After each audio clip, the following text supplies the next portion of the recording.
Hey guys, welcome to my brand new channel dedicated to everything PSVR 2. I bought my headset on launch day and I've had a blast so far, especially since this is my first ever VR experience.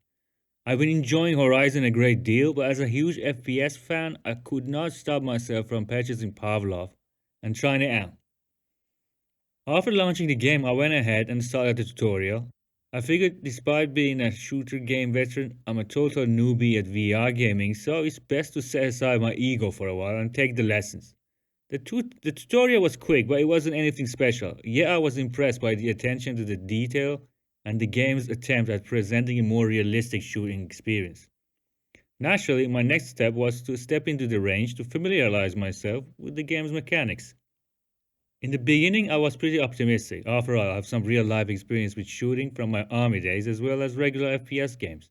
I thought it's gonna be as simple as getting into a combat stance, align the iron sights, and aim down them. Here lay my first mistake. A real life weapon is a solid unified piece. So once you grab the pistol grip with your main hand and the handguard with your offhand, you don't have to worry about alignment of your hands. But in VR, as I quickly realized, all you have is air between your hands, which means any slight movement of either hand, especially the offhand, results in a bad turn. So the first order of business was to find out how best to combat this phenomenon of hanging on to air and keeping both my hands as level as I could while keeping the recoil in check as well. My first few attempts taught me a few things. I have to make sure I keep the stock of the weapon at the right distance from my body in game. I learned this after I decided to be clever and tuck my shooting hand into my chest, trying to keep it stable that way. But the in-game effect was that it made the stock of my weapon dig all the way into my body, and whether by design or not, the firearm would get stuck and virtually inoperable. The good news is that once I got the hang of the correct distance, it helped stabilize the firearm quite a bit. 2. Figure out how to access select fire on the weapon. Took me a while to realize I could actually go semi-automatic. For whatever reason, all weapons are on automatic, and if I recall correctly, the tutorial doesn't cover how to select fire. Anyway, I had to find out myself, and in case you're wondering how to do it, all you need to do is flick your wrist and look at your firearm and press square, or was it X?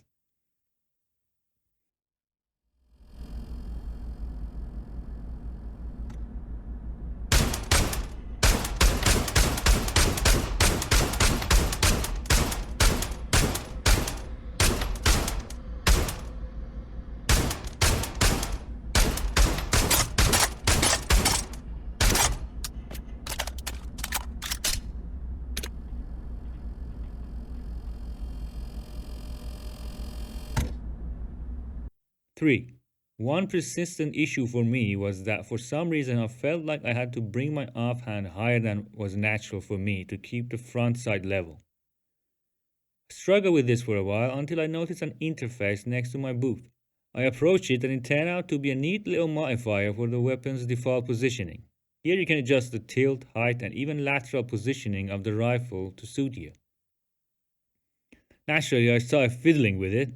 I ended up raising the tilt value and the height of the weapon. To my pleasant surprise, it had an immediate effect and I managed to shoot the targets much more consistently while having an easier time aligning the sights.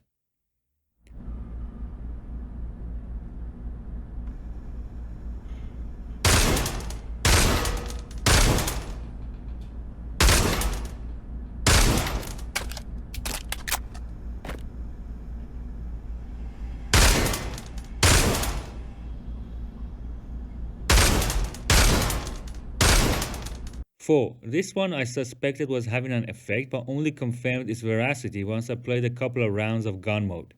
And that's the correct distance between your hands based on the weapon you're holding.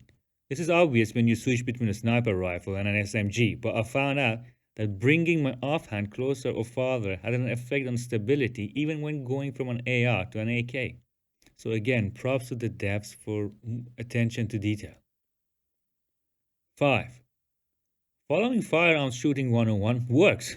I played the game in standing mode, so I experimented with wide and combat stance, and it turned out that at least in my case the combat stance worked better.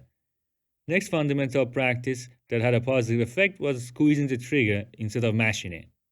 Also, make sure to use the middle phalanx of your index finger to squeeze. For now, these are the observations I've gathered from my limited time at Pavlov's shooting range and a couple of rounds I've played online. I'll try to make follow-up videos once I get more time in and polish my own game. I have to admit that Pavlov has impressed me. The attention to detail is more extensive than I expected, but it's just enough to make the game challenging while being also aware that it's a video game and should be fun. When it comes to this guy, I gotta say, this is solely based on my own observations and personal approach to playing this game. You might have found out your own way of aiming and shooting in Pavlov, and that's completely valid. However, I figured there could be some out there who could use my findings as a benefit. So I hope this little guide is of help. Also, make sure you like my video if you enjoyed it and let me know in the comments if I'm off base with my advice or if you managed to actually make use of it.